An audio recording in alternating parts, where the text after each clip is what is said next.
Hello viewers, welcome back to my channel Rahina's ব্লগের আরও একটা নতুন ব্লগে সবাইকে স্বাগত। কেমন আছো সবাই? আশা করছি ভালো আছো। আমরাও তোমাদের দোয়ায় বেশ আছি। তো আজকের ব্লগটা আমি সকাল থেকে স্টার্ট করেছি, এখন বাজে ওই 10:30টার মতো। আজকে যেহেতু রবিবার উঠেছি তখন বাজে 9টা 9:30। আর তোমাদের ভাইয়া গেছে বাজার করতে, মানে বাজার করতে বলতে মাংস আনবে আর টুকটাক যদি কিছু পাই নিয়ে আসবে। তো ভাতটা বসিয়ে দেবো। আর সকালে সবার বলতে আমার মেয়ের বিরাস হয়ে গেছে। আর এখানে আমি চলে এসেছি মেয়ের জন্য ম্যাগি করতে। তো ও তো ডিম ছাড়াই খাবে, তো একটু বেশি করে ঝোল ও বলে কি আমার একটু বেশি ঝোল করে ম্যাগি করে দিও, তো সেটাই এখন করছি। আর আমি সকালবেলা কলা খেয়ে নেব। তো পেঁয়াজ, টমেটো, আদা, রসুন, আর এখানে একটা রয়েছে লাউ, ওটাই ভাজবো বলে সব বের করে নিয়েছি। তো সকালে প্রচুর বৃষ্টি হয়েছে, হওয়ার পরে এখন একটু থমথমা মেরে মানে আকাশে রোদ্দুর নেই, মেঘলাই, কিন্তু আকাশ ধরে আছে। তো যাই হোক, চলো আর কাজবাজ করে নিই। এদিকে সব আকাশে মেঘ, সারাদিন কি হবে জানি না, বৃষ্টি আসছে থামছে, এই কটা দিন এরকমই হচ্ছে, বা মাঝে মধ্যে রোদ্দুরও হচ্ছে।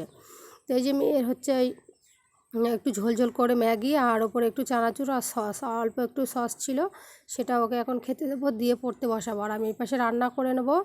রান্না বসিয়ে একেবারে জামা কাপড়গুলো কেচে নেবো, আর সাথে ওর পরাবো। তো লাউটা কেটে নিয়েছি। লাউটা এখন আমি একটু কাঁচা ঝাল আর কালো জিরে ফোড়ন দিয়ে ভেজে নিচ্ছি। আর এপাশে পেঁয়াজ, টমেটো আর একটু নুন দিয়ে আলুগুলো ভেজে নিয়েছি। আর বাড়ি চলে এসছে বাড়ির লোক, তো পাঁপড় নিয়ে এসেছিলো, সেটা ভেজে নেব। আর দোকান থেকে একটু টক দই, তারপরে তোমার এই পাঁপড়টা ভেজেছে বাড়ির লোকে। আমি তখন মেয়েকে গোসল করাচ্ছিলাম।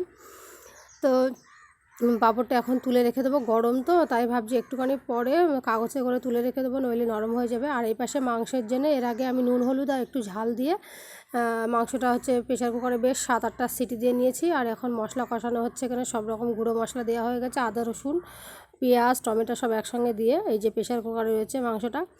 তো ভালো করে সব সুন্দর করে মশলাটা কষিয়ে নিয়ে তেল ছেড়ে এসছে প্রায়, এখন মাংসটা ঢেলে দেবো। এই যে দিয়েছি, সাথে টক দই দিয়েছি, দিয়ে ভালো করে কষাবো।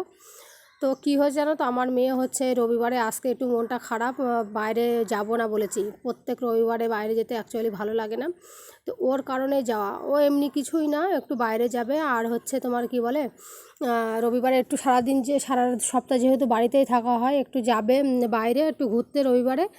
আর ওই যে দুটো কেক নেবে, এতেই ওর মন শান্তি, জানো তো। তো এদিকে রান্নাবান্না পুরো শেষ, এখন দুপুরবেলা খেতে চলে এসেছি। তো বলছিল আজকে যাবা না করছিল, তো বললাম না, সেই কারণে খেতেও যাচ্ছিল না। তো ওর ভাতটা বেড়ে আগে দেবো ভাবছিলাম, তো খেতে চাচ্ছিল না, অনেক কিছু বলে কয়ে, তাই খেতে বসানো হয়েছে। তো এখানে স্যালাড করে নিয়েছি। আর এখানে মাংসটা অনেক সুন্দর খুব একটা বেশি ঝোল রাখিনি, ওপরে একদম পুরো তেল ঝোল টাইপের। আর পাঁপড়টা ভুলে গিয়েছিলাম বলে আবার নিতে এসেছি রান্নাঘরে। তো চলো, খাওয়া দাওয়া শেষে এখন এই যে মেয়ে হাত ধুচ্ছে, তাই আমি ওকে বলে দিচ্ছিলাম যে এইভাবে করো, নইলে কী করে জানো, কোনো রকম বাচ্চারা তো হাত ধুয়ে উঠে চলে আসে। তো এই পাশে সন্ধ্যাবেলা ঘুম থেকে উঠেছি তখন 6টা বাজে। তো ভাবছিলাম একটু হাঁটতে যাব, তো দেখি সেই পরিমাণে মেঘ, তো আর যাওয়া হয়নি। তো সন্ধ্যাবেলা চা করে নিয়েছি এই যে। তো আজকে চা একটু অল্পই, কারণ একটু দুধ রেখে দিয়েছি। আমার মেয়ের সন্ধ্যাবেলা বায়না হয়েছে বিরিয়ানি খাবে, তো অল্প একটু চাল আছে, তাই দিয়েই করে দেবো। আর ভাবছি যে বাইরে যাওয়া হলো না, ওর মনটা একটু খারাপ। তো আজকের ব্লগ এই পর্যন্ত, দেখা হবে নতুন ভিডিওতে। ততক্ষণ সবাই ভালো থাকবে, সুস্থ থাকবে, বাই।